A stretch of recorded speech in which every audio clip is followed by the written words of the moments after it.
Hello and welcome to this session where we shall be looking at the predatory journals. But before we start, I just want to make sure that I'm audible to everyone.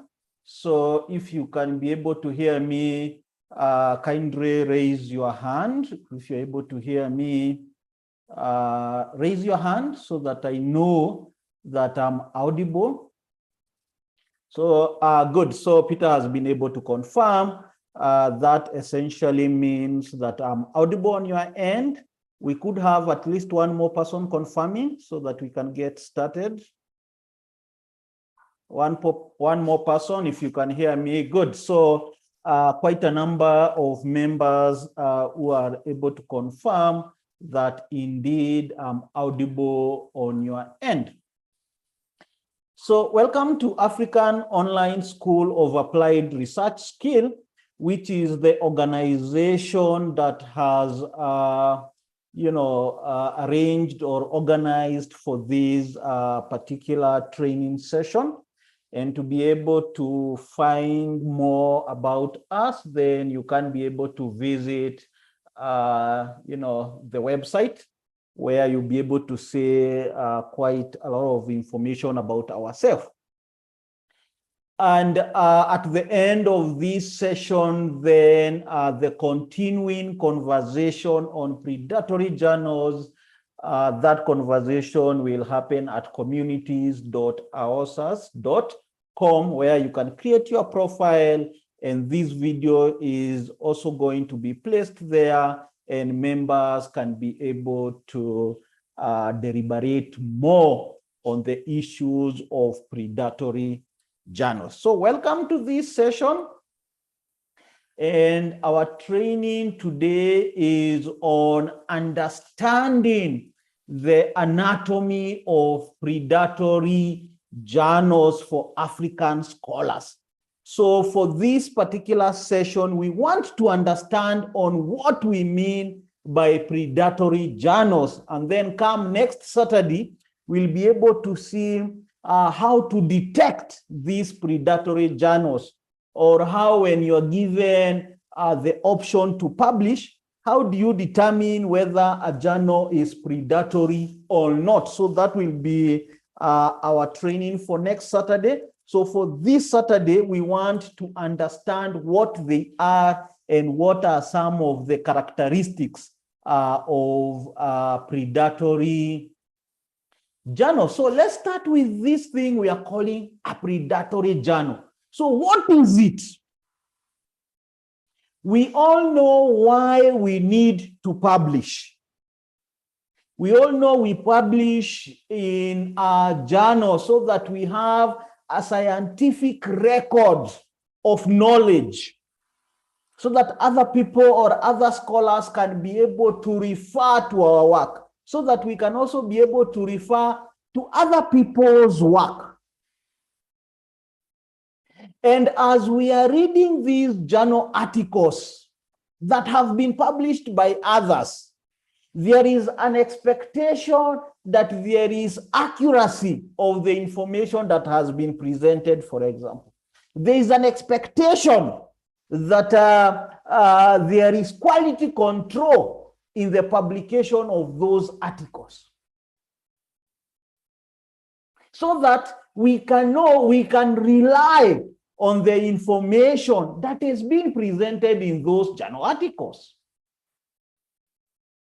So we now need to be able to differentiate between genuine journals and what we are now calling predatory journals. So one of the definitions by the Committee of Publishing Ethics, we all know that this committee is one of the committee that has been involved in coming up with best practices in respect to publications.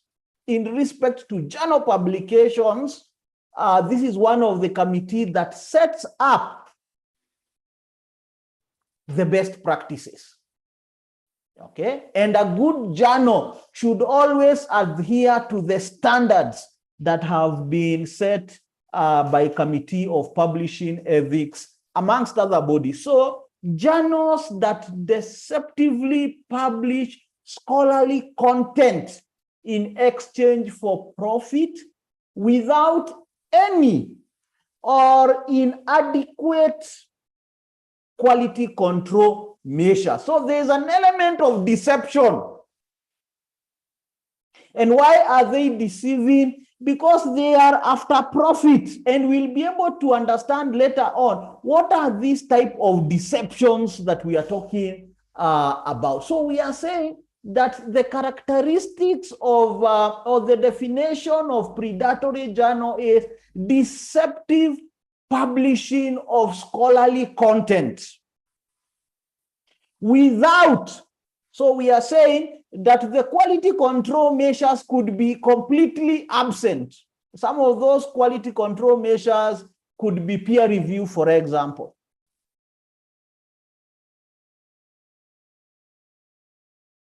Could be some aspects of copy editing and editorial verification of the content as to the accuracy of the statistics that you've been able to put in those papers, for example. So we are saying that these journals could have either those controls are completely absent or they are inadequate. They are not effective. They are not efficient in being able to examine what they should be checking in those papers.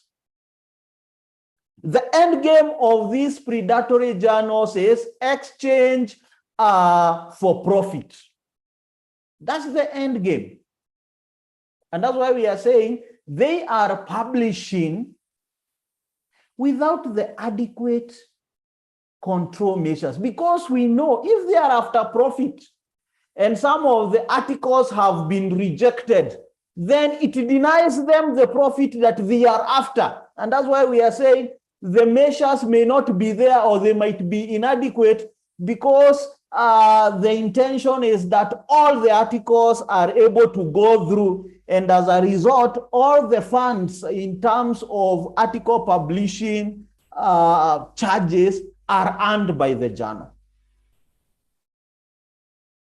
So that is one conceptualization of predatory journal. So we could also see another definition, which I like: websites imitating appearance of scientific journals and publishing papers on the internet, usually for a fee, without exerting any quality control over the scientific content. Now, this is one of the definitions that I like because it's very heavy. Number one, you will see that one of the enabling environment for predatory journals is the website, the internet. Why is that the case? It's very easy to publish in the internet compared to if you are doing the booklet or the print journals. So one of the enabling environment is the internet, the era of open access publishing, where open access is where the author is the one who pays the publisher.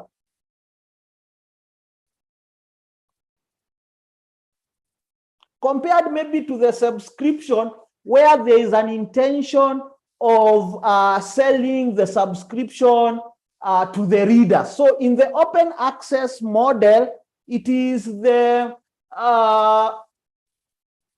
scholar who is paying the publisher. And most of the time, these articles will be placed online. And that's why we are saying websites imitating the appearance of scientific journals and publishing papers on the internet for a fee without the necessary quality control. Remember, publishing the papers on the internet for a fee in itself is not a bad thing. Because in open access model, that is what essentially should be happening, that you pay the publisher And then why are you paying the publisher, the journal publisher? Why are you making the payment? You are making the payment so that they undertake quality control, so that they undertake editorial control, so that they do copy editing, so that there's a peer review, a group of scholars who are knowledgeable on your subject matter are able to sit down and look through your article, look through your statistics, look through your statement of the problem, look through the velocity of the arguments that you are making in your paper. And then as a result of their judgment, now that they are expert, as a result of their expert judgment, then you are given feedback on how to improve the paper. That is why you are making the payment. For all those many things to happen. But we are saying that in the predatory journals, that they could take your money. But then they don't do all those things that we have mentioned. They don't undertake peer review, for example. Why? It's going to cost them money. Number two, the peer review might result in some of the articles taking a while to be published. And remember, they are after money. The publisher, the predatory journal is after money. So it is not in their interest for the article to take a very long time before they are published, because again, they are not able to bill you for that particular service. We are saying that if it undertakes through the predatory, through the peer review mechanism, that some of the articles may be rejected. And the predatory journal is after money, and that rejection means that the client or the writer or the researcher will not be billed, because now the article is not being published. And because the intention is to make money, then there is insufficient quality control over those scientific contents. You could also have situations where the people running those journals don't have the knowledge, the requisite knowledge, essentially to be able to have an editorial control, to be able to look through the content and what the content is saying. For example, I normally raise questions that if you've done, let's say, an article in Kenya, and you are talking about basic education in Kenya, and this paper goes to India. The person in India, the scholar is in India. Do they have the capacity to have contextual knowledge of what is happening in the basic education in Kenya? If you're not a scholar in Kenya, are you in touch with what is happening with the basic education in Kenya? You see, those are the questions. Unless now they're able to procure an expert who will also be able to look through the work that you are saying, the argument that you are placing, the statement of the problem. They have the capacity to be able to check through what you've written and be able to say whether what you've written essentially is what is happening on the ground. In other words, the person in India, do they have that capacity? Or they are just doing the copy editing of your work? They are basically checking whether you have you've put the full stops, and whether you have put the commas, and whether you've done APA 7 correctly. And that's why we are saying some of these journals may not have the capacity to procure the required quality control. They may not have, for example, sufficient peer reviewers, so that if you are making certain arguments about the basic education in Kenya or the junior education, junior secondary school education in Ghana, you see, unless I am in that environment in Ghana, I may not be very much aware what is happening. I could just be reacting. If I was to review the paper, I could just be reacting to the arguments that you have made on those papers, but I don't have my own independent knowledge on what is happening in Ghana. So in essence, I could just be checking on the English, whether the English is okay, whether the argument you are making there makes sense, whether the APA has been properly, sort of adhered to. But do I have the capacity to make judgment on the veracity of the arguments that you are making about junior secondary school in Ghana and the problems that you are saying are there? And we are saying the journals must have the capacity to procure these peer reviewers who have the necessary skill set or the necessary knowledge, not only on the general research issues, because there are those general research issues, whether it is statistics, whether it is APA 7, whether it is copy editing and all those are general, but you also need experts that can look at the contextual arguments, the argument that you are making about junior secondary school in Ghana. The argument that someone who is writing about small and medium enterprises performance in Nakuru. For the work to be very, very,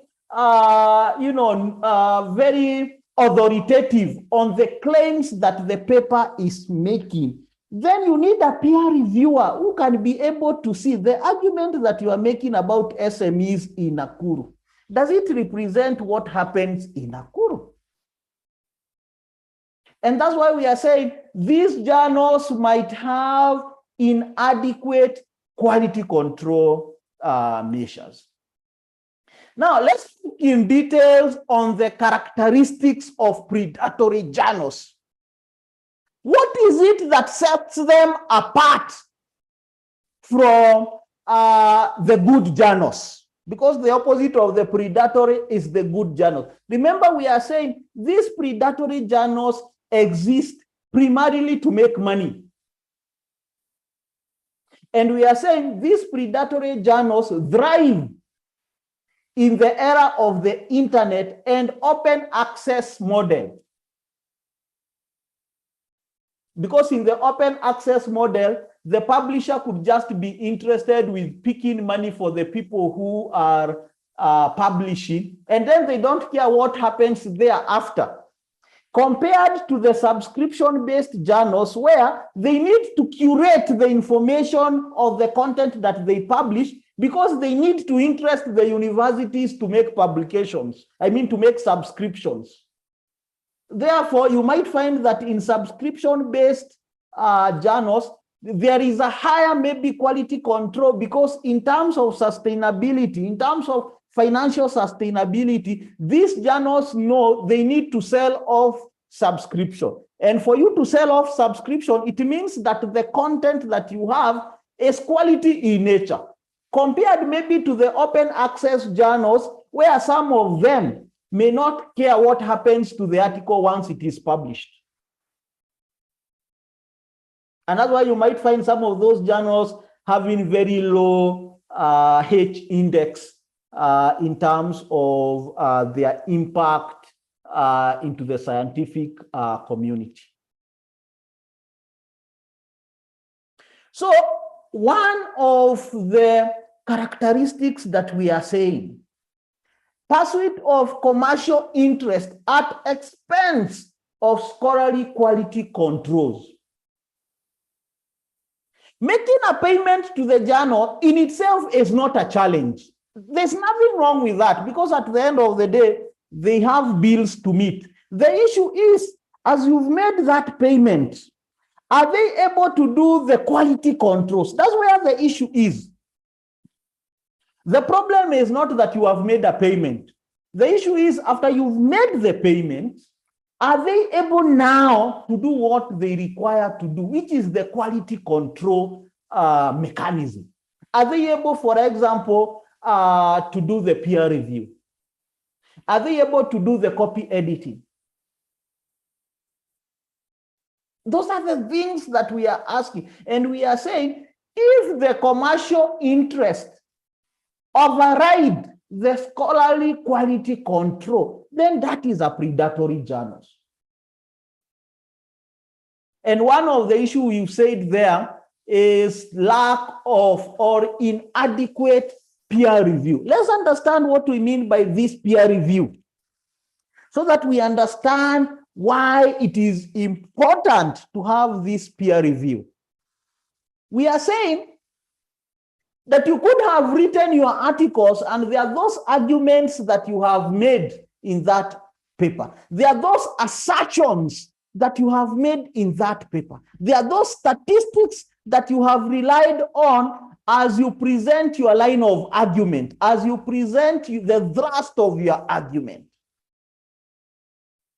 And we are saying you need now people who are at your level or above in terms of knowledge to look through the article so that they can look at the statistics that you have made, so that they can look at the claims that you are making, and then they can give you feedback in respect to those claims so that you can improve on your paper. And we are saying where that is lacking, then that is an issue. Where there is inadequate, like now the example that I was giving, if I'm writing about SME performance in Nakuru where I am based, and then I am making an argument that maybe we don't have a lot of hotels that are doing very well compared maybe to Naivasha, which is the next town from where I am. Now, the person in China, the person in India, are they able to judge the veracity of those claims? And the answer may be no.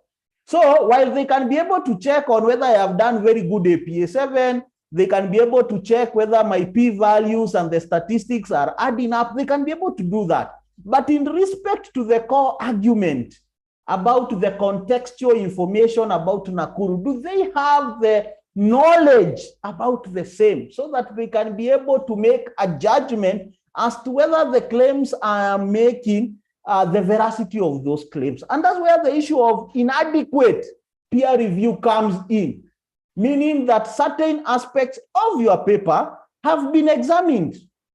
So you've gotten feedback on APA7, you've gotten feedback on the statistics, but you have not gotten feedback on the statement of the problem. Why? The person in India may not have the capacity to say the things that you are saying in your problem, whether they exist on the ground or not.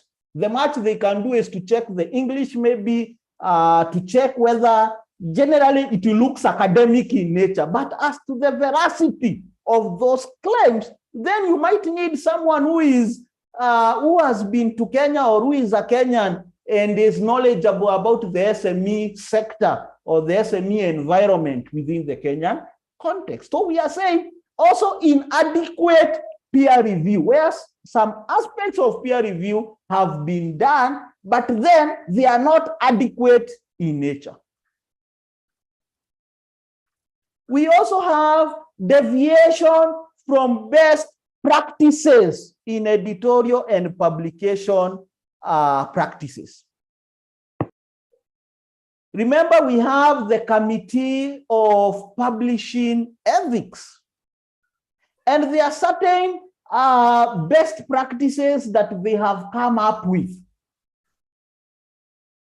whether it is in respect to communication dynamics in the publication process, whether it is in respect to peer review mechanism and the qualifications of those peer reviewers, whether it is dealing with conflict of interest. I don't know how many of us read the blogs on Retract. There's a blog on Retract that tracks all the journal articles that have been retracted.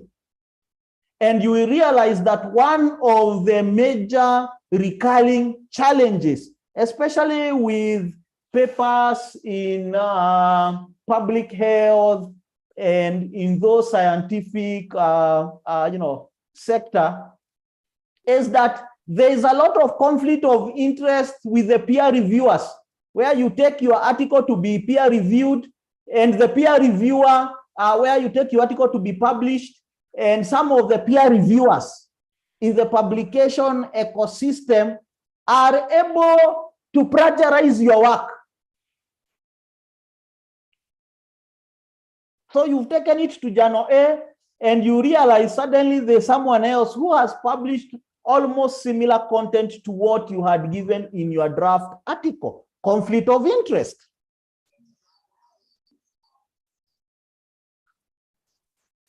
The committee gives guidance on how to retract paper, on how to deal with biases, for example. If you have a peer reviewer and they realize that the article they are reviewing is from a student in their university, you know, those are issues that are essentially their best practices on how to avoid conflict of interest, on how to deal with conflict of interest, on how to give feedback to the writers and so on. Good. Yes, Gertrude? You can unmute yourself. Good afternoon, Prof. Good afternoon to you. Sorry, I called you Gertrude. It's my wife. Okay. Yeah, Prof. I want to find out, can we quantify one of the best practices to be the peer review practices? Can we do what? I'm asking if the peer review process is one of the best practices in the publication process. Yes, yes. Issues of peer review. Yes, there's actually a whole, when you look at, there are about 17 or 18 rules, yeah? Best practices that has been put by a committee of publishing ethics. So I'm going to put them in this, where we are going to have continuing discussion. I'm going to paste them in this communities.aosas.com. But we are saying that the peer review mechanism, remember, one of the functions of publishing is to preserve and to present knowledge, to build up on the knowledge. That's why we publish, so that as you're writing your article, you rely on other people. And as other people after you are working on their papers, they also rely on what you have said. So what does it mean? It means that whatever you are saying in this ecosystem, they must be authentic. They must have veracity of the claims that you are making, so that they contribute to knowledge. You can imagine if you are making wrong assertions, nobody verified what you are saying, then other people after you, they come up and pick those claims and magnify them in their own papers. Then you have a problem. And that's why you realize, like now for me, for the PhD candidates, when they are writing their statement of the problem, I'm very keen on not just the information, but also the source of that information. The source is also very critical because of the quality control issues. So for example, if someone was writing about the financial regulatory sort of mechanism vis-a-vis organizational performance of commercial banks in Kenya, you know, if you now make certain claims about the regulator, for example, about the regulatory regime in Kenya on the financial services provider, on the commercial banks, and then this article, you got it from an article and there was no veracity, the veracity of those claims were not checked, then you are making your argument based on content that is not verified. And we are now saying the peer review becomes very, very critical. It becomes extremely, in fact, in the entire process, peer review is very critical. That if someone is talking about those regulatory regime on the financial sector in Kenya right now, vis-a-vis financial performance of commercial banks, you want the assertions that you are making there, the claims that you are making there, that the information or the reference sources that you depended on are quality. And for them to be quality information, it means a group of scholars, or these people we are calling peer reviewers, or the expert judges, sat down and looked through your paper, examine where did you get this information. Then they also have independent information so that they can be able to make a judgment. Remember, I keep on saying, if someone in this platform in Ghana makes a claim of what is happening in Ghana, I may not have my independent knowledge to be able to judge what they are saying as to whether it is a reasonable claim or not a reasonable claim. And that's why you see I'm raising the issue of not only for the peer reviewers, not only having the knowledge on the general research issues, like now the statistics, the APA7 and so on. They must also be someone with contextual knowledge on the things that you are saying in that particular paper.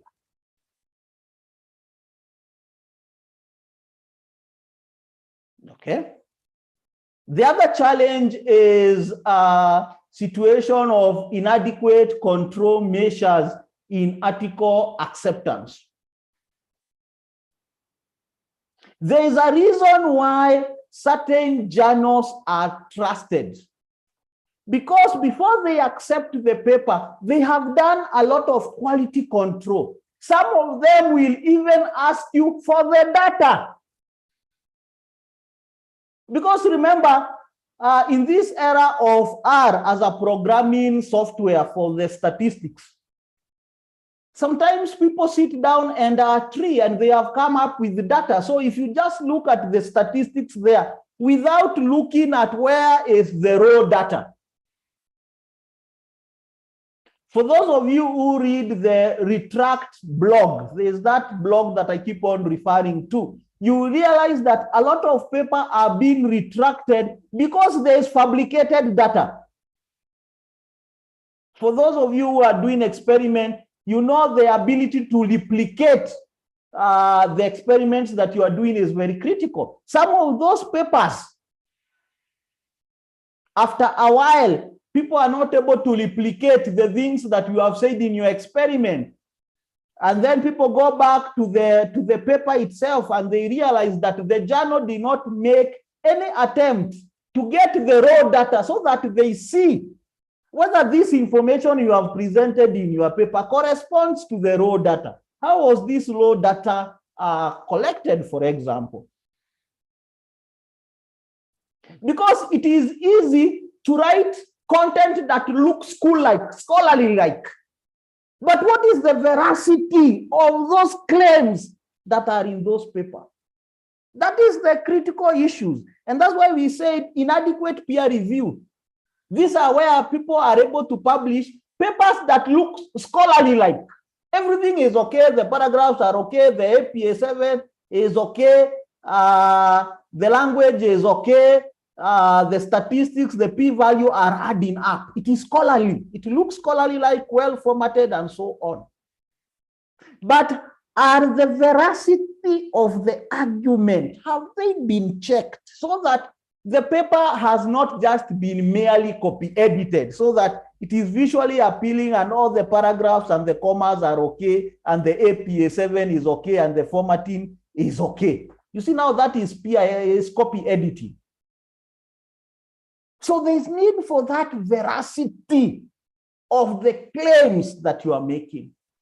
How plausible are those claims? And that's why you are hearing me raising the issue of peer reviewers that also have contextual knowledge about the subject matter on your paper.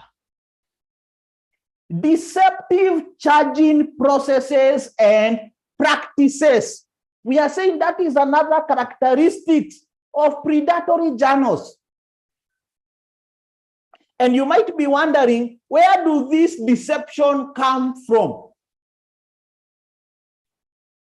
Remember, we are saying that these journals are primarily there to make money. So where could the deception be coming from? Number one is where they have not explicitly mentioned all the applicable publication fees.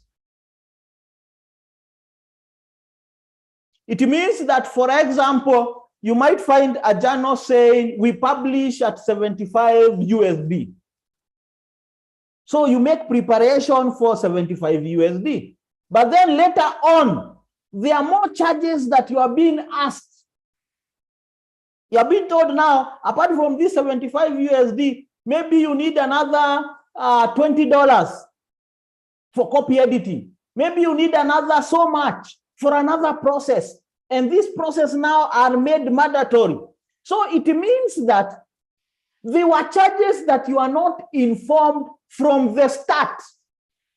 Why were you not informed from the start? It is because they are luring you into publishing with them. They want you to send your article to them. And then later on, after so much time has been spent, and they know a lot of students publishing are just about to graduate. Like now we are getting to the round of December graduations. We are now in October going to November. So there will be a lot of master's students and a lot of PhD students trying to graduate. It means that there's a lot of papers right now that are being sent for publication all over in India and all these other places. So if you had already started publishing, you have already sent the article to them. And then it is 2 weeks or 3 weeks. And then now they are asking for an additional 20 USD. Then you are disadvantaged in terms of time, because you feel if you start the process elsewhere, you might not be able to publish in time for your graduation. So you are in a catch-22. You cannot withdraw the paper. Some of them now, when you try to withdraw the paper, they charge you a withdrawal fee, a retraction fee. So now you are in a catch-22, such that if you want to go forward, you need more money. If you want to get the paper from them, they are charging you more money. And your paper has already been exposed, so you don't know what they could do with it. So you are disadvantaged in that particular context. Your capacity to make an informed decision was curtailed by not being given all the information that you require. You feel you are put in a position where you are disadvantaged. It's a catch-22 for you. And those are what we are calling those kind of lack of transparency in the charging process. Is what we are saying is a characteristic for predatory journals. Remember, there are journals that ask you for peer review charges. They have explicitly said that. They tell you, and this is one of the best practices, they tell you that we have a mandatory peer review charge, let's say at 50 USD, and then if your paper is good enough for publication, then there is going to be an additional, let's say, 100 USD. You see, in that particular case, they have already explicitly informed you that at the start, you need to make 50 USD for the peer review process. And then they tell you additionally, if your paper now qualifies, because it's not a must that it is suitable for publication. If your paper is suitable for publication, then there is going to be an additional X amount of money. It means that at that point, you are able to make an informed choice as to whether you want to publish with them or not. So deception around the charging process is one of the characteristics of predatory journals. Being asked to pay, to make payments that you are not previously aware, and these payments are now mandatory. Sometimes you are told you need to make an additional 2,000 for a certificate. And then you say, I don't want the certificate. Then they tell you, no, it is mandatory. Okay. Then we have deceptive journal location branding. Now, you might wonder what we mean by journal location branding.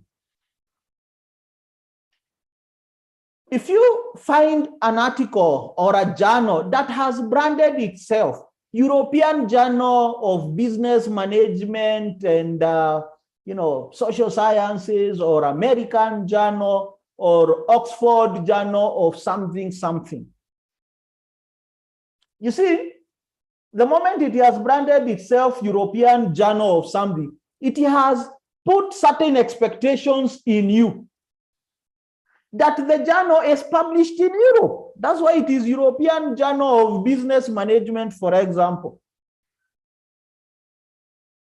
But what if that journal is within your location? What happens? Then you will start asking themselves, if this journal is based in Nairobi, why did it brand itself European? It is because in Africa, people are so excited with everything that is American and everything that is European and everything that is British and so on and so forth. So, from a marketing perspective, they have deployed a deceptive marketing tactic by labeling it European. And I'll give you an example. In Kenya, one of the challenges that was there, documented in some newspaper 2 or 3 years ago, was journals that have been able to say American Journal of something, and the journal is published in Nairobi. It is purely in Nairobi. It is not in America or anywhere else. It is in Nairobi, but it is American Journal of something. And the question is, why did it label itself American? It is deception, deceptive journal location branding. And let's see how it happens. And we are saying this is incorporation of various geographical signaling indicators, things that make you think in a particular way. That's why we are calling them geographical signaling indicators, that you tend to think, if it is called European Journal, that it is necessarily being published in Europe. If it has an extension that is of a European country, that it is necessarily, in that particular country. If they have said we have an office in Oxford Street in London, that you might tend to think that this journal is essentially being published in London. But this could be someone in Nairobi or someone in Accra or Lagos that have just done a website and put there a street. Of course, you don't intend to visit. Everything is online. So the moment you see Oxford, then you tend to think that this, journal is being published in UK. So we are saying incorporation of various geographical signaling indicators. Where are these indicators incorporated? In the journal titles, like now I've given you European Journal of something, or in the websites, where you have claimed what is your physical address, and then you have given an address in UK or in the US, a random address in UK, a random street in UK, a random building in the US. Or where you said West African office, then you've given a physical address there, but you don't have any West African office. So you have West African office, East African office, Central African office, and so on. So you want to signal to people or to your readers or to the potential clients that you have offices in all these regions, and therefore you are international in nature. But in essence, you are just in one location in Nairobi or in Accra or in Lagos or somewhere in Lilongwe or so on and so forth. Or even in India.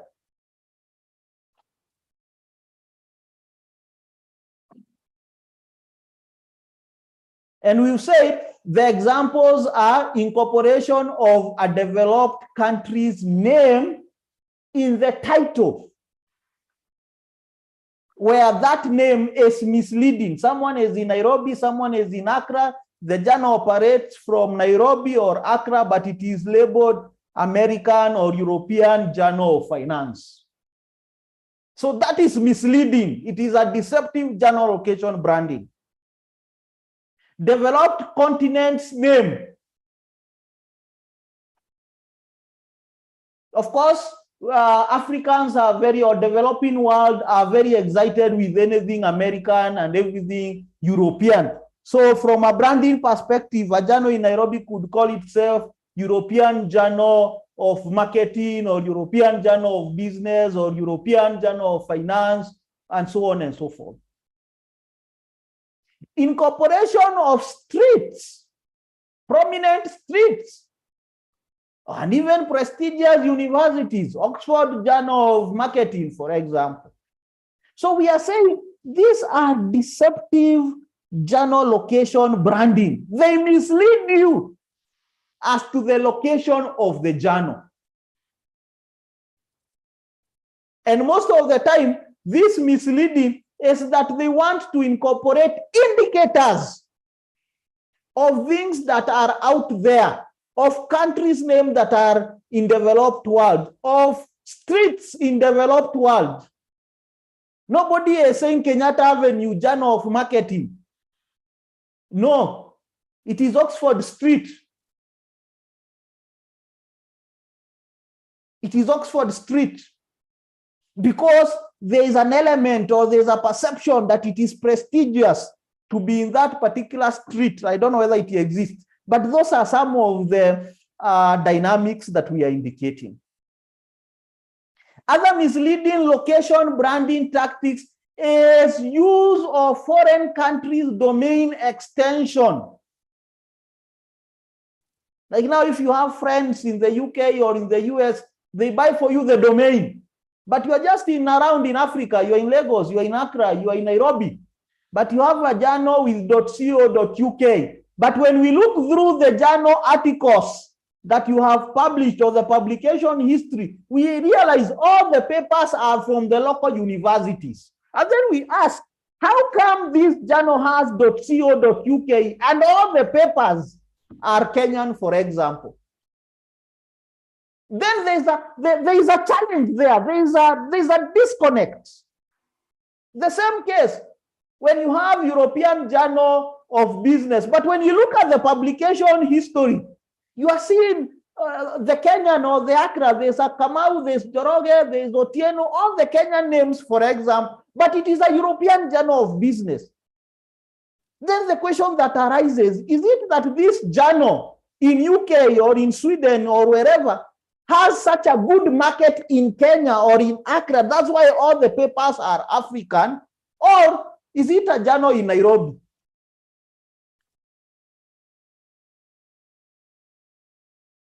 Presentation of non-existent physical addresses in foreign cities. Where you have this journal and you are seeing when you go to the location or contact us, you are seeing West African office, you are seeing European office, you are seeing, and yet these things, they are just on the website page. On the ground, you can't trace these physical addresses. But they are meant to signal. That's why we say geographically signaling. They are meant to signal that this is such a well-established journal, such that it has even regional offices. But you are saying this journal that has regional office, you are seeing East African office, West African office, all these other offices. But you go to the publication history and you are saying this journal that has several locations, physical offices in several locations, they don't have a reasonable number of articles in those regions, and yet they have a fully fledged office that costs them money to run. Then there's a disconnect. The moment, for example, I go on a journal and I can see West African office, East African office, Southern Africa office, but then I look at the articles and all of them are Kenyan, then I'm asking, if they already have a West African office, does it mean they don't have a good number of articles from that particular region, yet they were big enough to establish an office there, to pay rent on an office there, to pay manpower on an office there? Then I say that office probably does not exist. It just exists on the web page of the internet.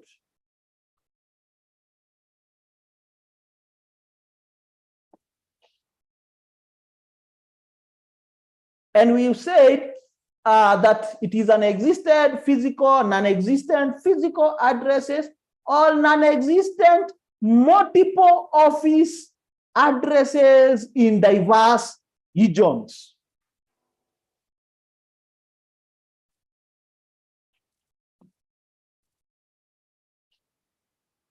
We also say other misleading location branding tactics, provision of incomplete or vague physical addresses.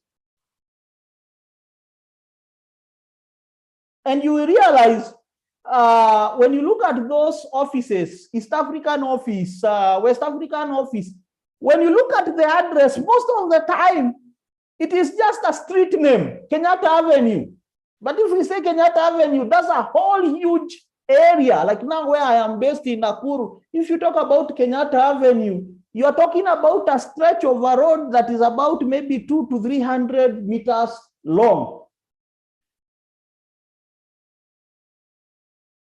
So provision of street names only without any additional specific, you cannot trace. You cannot go there physically. So if we say Kenyatta Avenue, where is the office Kenyatta Avenue? Where is the office Kwame Nkrumah Avenue?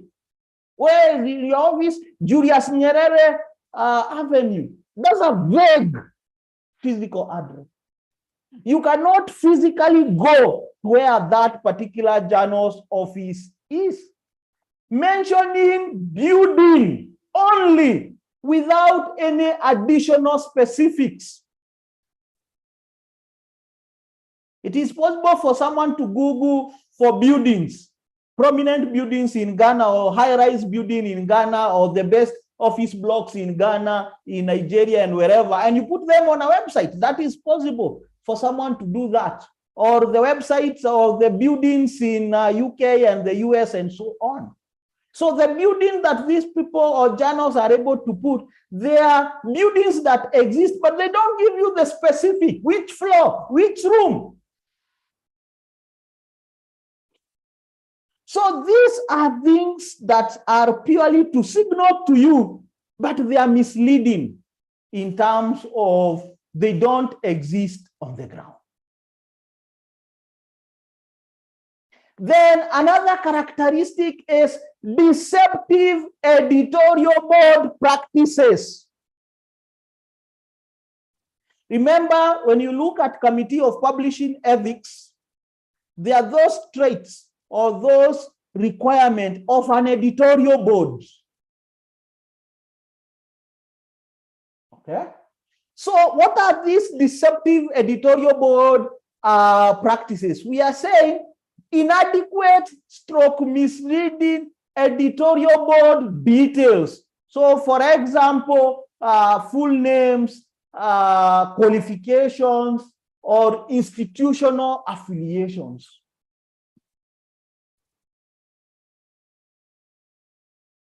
Now, let's look at what we mean by inadequate. Inadequate is where one presents one name, for example. That is inadequate. You can't be able, if I say Peter, you can't be able to essentially say who this person is.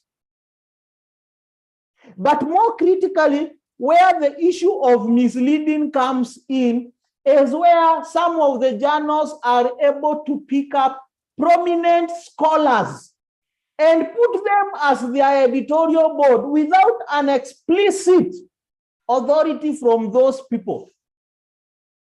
Like now you find journals that have looked at who is the dean, School of Education, who is the dean, School of Business, and then they have picked names there and put them in their editorial board. And some of the people don't even know that their names have been used. Again, if you read that retract blog, you will realize that there are scholars who are making claims to journals and they are saying, remove my name in your editorial board because I didn't consent to you putting my name in your editorial board. But then these journals are faceless entities. It is something on the internet. So when you write to them and they don't respond, what do? If you are the dean of this School of Business and you realize someone has written your name, they just pick the details from the website, from the university website. In the university website, they have put your name, your qualification, your CV, and all those many things. So they pick them from there and put them in the journal. So when you realize that is happening, you write to the editor. The editor does not exist. It's another person who essentially their name was also put. So those are some of the issues. You could also have quote unquote guests. These are people who have, or scholars that have made their name, they are renowned. So it's like they are renting out their name. So they are not involved in the day-to-day management of the journal, but their name is there. And when you see their name, then you tend to think that because it has Professor so-and-so and it has Dr. so-and-so, that this is a very good journal because Professor so-and-so is a very credible person. But then you realize that this Professor so-and-so is not involved in the day-to-day aspects of the journal. Their names are just there, essentially to, for marketing aspects. Just the same case that sometimes when scholars publish their books, the many books that we publish as scholars, sometimes there is a tendency to go and get a prominent name so that you can say edited or reviewed by this prominent person's name. But sometimes the person did not even do any good reviewing. You just met and they looked at it and maybe, you are their friends. But as a result of that, edited by this particular prominent scholar, then from a marketing perspective, so many people are buying the book because they have seen this prominent scholar's name on the book. And that's the same case with the journals. Inclusion of notable scholars into the editorial board without their consent or knowledge. Then we have unethical marketing practices, and I think we've mentioned some of them, where those deceptive journal location branding. Why has they put American? It is to signal, it is a branding, it is a deceptive branding to appeal to your marketing instinct. Because the scholar here in Kenya or in Africa or in developing world have a lot of regard for European journals and American journals and so on. So it is, those deceptions are also form of unethical marketing practices. Why have they put the name of this scholar, even without this scholar knowing. It is unethical marketing practices also. So we have issues of spam emails, where these scholars or these journals are able to go to the articles that you previously published. And in those articles that you previously published, you have already indicated your name there and your email address. So they mine that information, they take that email address, and then they write to you and they praise you. We've looked at your article, it is very good. So we want now to give you an offer if you can publish with us. So these are unsolicited. You didn't ask them that you want to publish.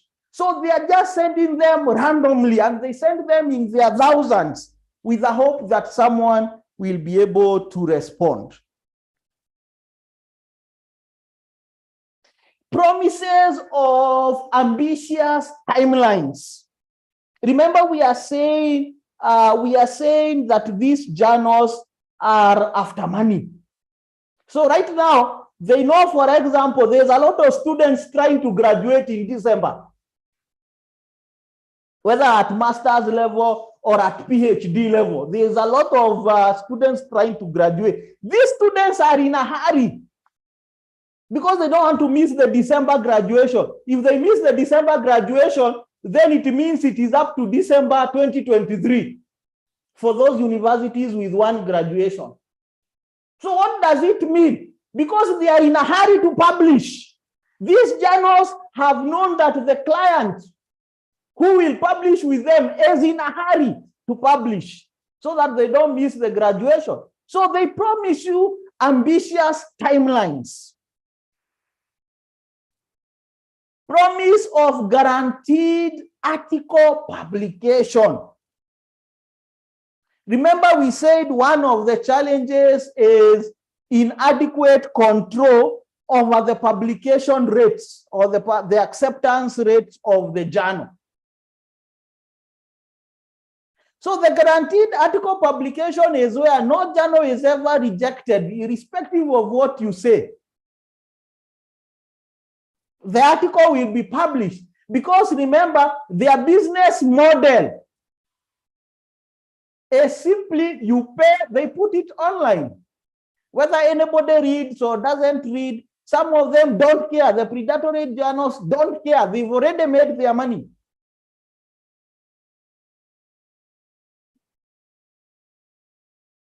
Conflict of interest is another characteristic. Remember, these predatory journals are primarily to make money. So where does this conflict of interest come from? Number one is the role of the journal editors. Who owns the journal? A lot of predatory journals, who owns them? They are still owned by people in academia because the layman has no technical skill set to know what a journal is and how it should look like. The person who has the technical know-how of how a journal should look like is someone in academia in the first place. You have to be in academia to know what the journal looks like. A layman out there does not know the journal, does not know what is APA 7. It is only a scholar who knows APA 7. So where does this conflict of interest comes in? Issues of self-publication for journal editorial members and owners may, and the key thing there is may raise issues of conflict of interest. Think of it this way. Within the academia, people are being published, people are being promoted on the basis of publication. So what happens if I have my journal, a journal that I own with my friends, and then I publish 3 or 4 articles in it, and my friends also publish, and all of us publish in this journal article. Where is the conflict of interest? The conflict of interest might come where there is compromise of the editorial independence of the editorial board and the peer review. In other words, can my article be rejected in my own journal? Do I have in this journal that we are running, is there such a very strong corporate governance mechanism that if I didn't have a very good paper and I'm part of the editorial board, that this editorial board will reject the paper? Most of the times the answer is no. Because when you look at a lot of journals in Africa, the ones that have been started in Africa, most of them have been put up on people who are friends. And there's nothing being friends, but it has not been put up most of the time based on the professional qualification. No, it is, I am myself, I have 4 or 5 friends, can we put up a journal? So the first binding characteristics of our engagement is that we are friends. So if the 5 of us, one of us provides an article for publication in this journal, the 4 of us, for example, do we have that very strong corporate governance that now we are very delinked from this friend of ours and we can be able to tell him, no, this article is not very good and so on? Most of the time the answer is no. If these editorial board members bring their students, will these articles ever be rejected and they are from their own students, for example? Is there a very strong editorial board, corporate governance and editorial board independence? You see, those are the issues, yeah? And we are now saying that sometimes, not all the times, but sometimes that conflict of interest could be an issue. I know of a journal where when you look at the entire publication history, for like 1 year, you will see that it has one of the editorial members is a co-author for an entire year. And you are realizing, why is this the case? There is a challenge somewhere in that ecosystem. And probably this is a group maybe of lecturers in a particular department, and then they are publishing for their own students, essentially. And that's why you are finding, when you look at the entire publication history, it has the name of one of the editorial board members. And then you're asking, how is this even possible? Why is there no any external articles from anywhere? And then you are asking, if these articles came from their student, was there any chance, for example, that if the article was not good, it could be rejected? The answer maybe might be no, because it is their own articles essentially. Are they even able to do good peer review and so on and so forth? So high levels of self-publication, we are saying it might undermine aspects of the editorial independence. And that is the anatomy of, those are some of the characteristics of predatory journals. Of course, this may not be very every single day, but in essence, those are some of the indicators that might tell you you are dealing with predatory journals. So I could take a few questions if they are. Remember, we have said I'm also going to post this particular video to the website, communities.aosas.com. All of us, we are expected that all of us have created our profiles at communities.aosas.com so that now, once we put this video there, we are able to discuss. The communities.aosas.com is a social media. It's like Facebook. You're able to log in, make friends, follow friends, comment, like, and all those many things, typically to what you do in a social media platform, but this time round in respect to academic issues. Yes, Peter.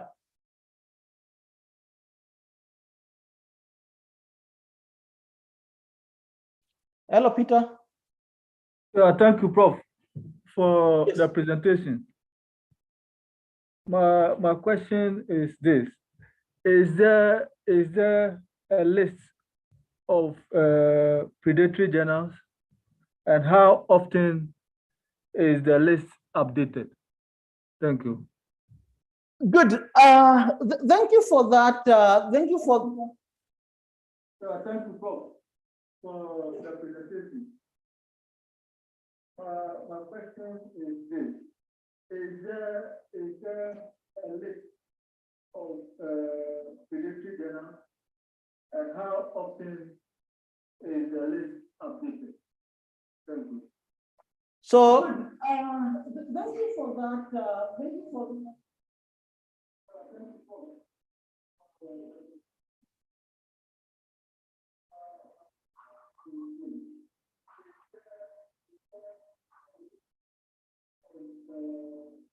So thank you for that. Thank you for that, Peter. Now you realize that next Saturday, what we shall be doing, I don't know why it is repeating itself.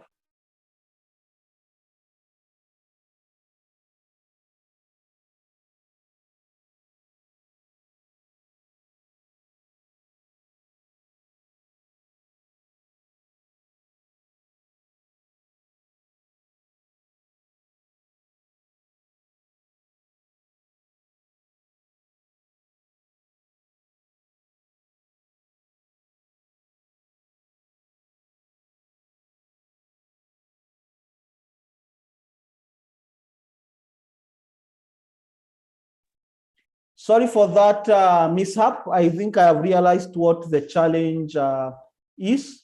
So thank you for that, Peter. What we are saying is that next Saturday, we shall be able to see now the strategies.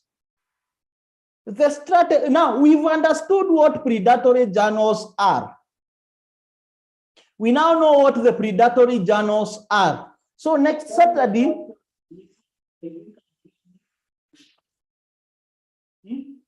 so thank you for that, Peter. What we are saying is that next Saturday, we shall be able to see now the strategies. Now, we've understood what.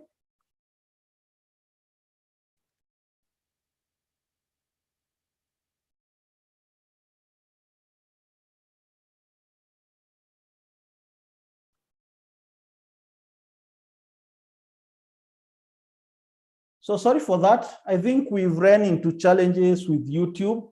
I realized that it was replaying the conversation.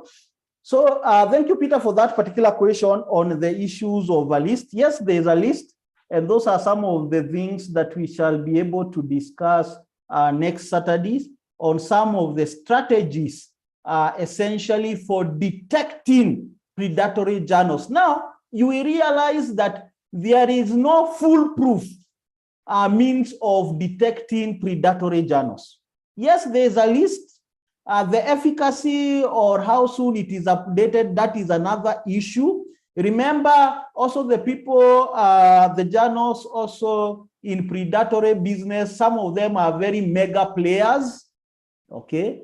Then sometimes there is a challenge on a clear-cut challenge between let's say predatory journals and journals that are just starting up, and maybe they are incompetent in putting some of the measures that they need to put in place. So you realize that they don't intend to defraud, but they are not just competent in running a journal. You see, now those are two very distinct issues, that you could have a journal with a clear intention to defraud, it is predatory.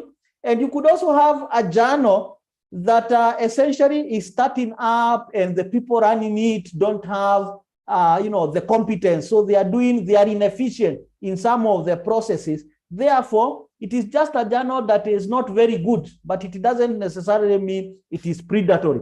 So nevertheless, we shall see next Saturday some of the strategies that you could essentially use in respect to try to determine whether some of these journals are predatory or not. And some of the things that we shall be seeing in that particular, in that particular lesson are issues of the list, as you are mentioning, and issues of indexing. So we also have issues of indexing, that journals are indexed in a particular body, and so on and so forth. So we shall be able to have a very clear examination on that particular thing come next Saturday. So let's hear about from Gertrude. Then we can hear from Kingston. Hello, Prof. Oh, sorry, I keep on calling you Gertrude. It's okay. it's right. All right, Prof. I want to find out, do we have a regulatory body that regulates these journals across the globe?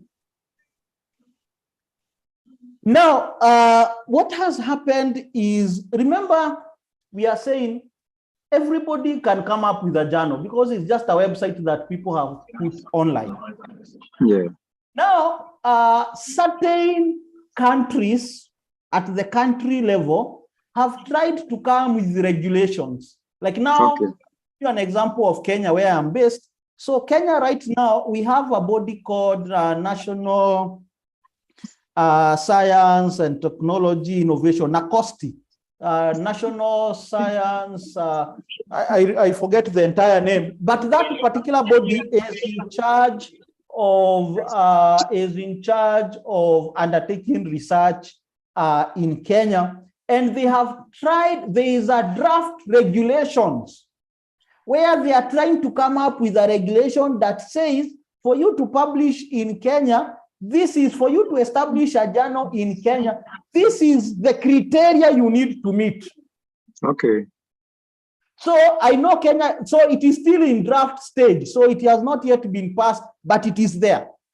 I also know South Africa essentially have some criteria where they are saying, if you need to publish, you need to publish in journal A, B, C, D. So those ones have already been put there.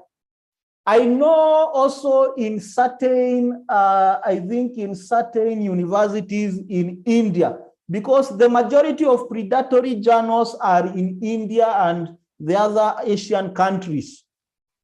So I know some of the universities in India have also tried to compile a list where they are saying for our student and faculty, these are the journals that you need to publish in.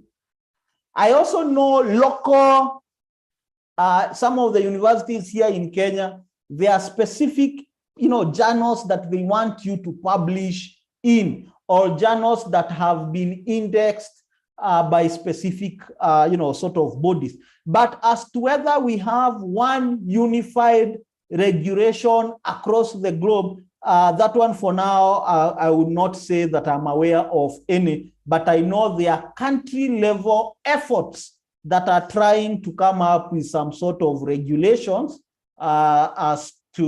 especially as to where to publish, and as to if you needed to publish, if you needed to establish a journal, what are some of the criteria that essentially you should be able to meet. So one of the things, again, that I'm going to do in that communities.ausas.com is also put that regulatory framework, at least for Kenya, so that we can probably see what the regulator wants to do. And then maybe we can also debate on the same.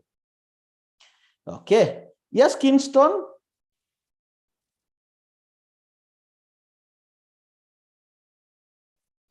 Hello, sir. Good. Thank you very much for your insight regarding what we lacked an understanding of. My perspective is to say which, like perhaps a short list of journals that are appropriate for those who are elementary in their scholarly journey could take up, who could publish with, who we could subscribe to, barring the the scenario which you've given us today, so that we avoid predatory journals, perhaps the ones that you recommend for us to publish in. Thank you, sir. Good. Thank you for that, Kingston. Now, you realize that there are various indexing bodies. Now, and these are a conversation that we shall continue with next Saturday. But let's first understand what we mean by this indexing. Because when you look at all these regulators, what are they trying to do? They are essentially trying to index. Index is being able to say that these are the best practices. Okay, these are the best practices. Where are these best practices coming from? Committee of Publishing Ethics, for example. Okay, so these are the best practices. And then they try to come up with which journals meet these best practices. And then they construct a list around that. That is what essentially every regulator is trying essentially to do. We also have bodies in Africa that have compiled lists. Like now we have a Directorate of Open Access Journals that have compiled list of journals that are now taken to be credible journals. And they keep on reviewing those journals and so on and so forth. But there must be something else I must mention about predatory journals. And that point is that not everybody is a victim.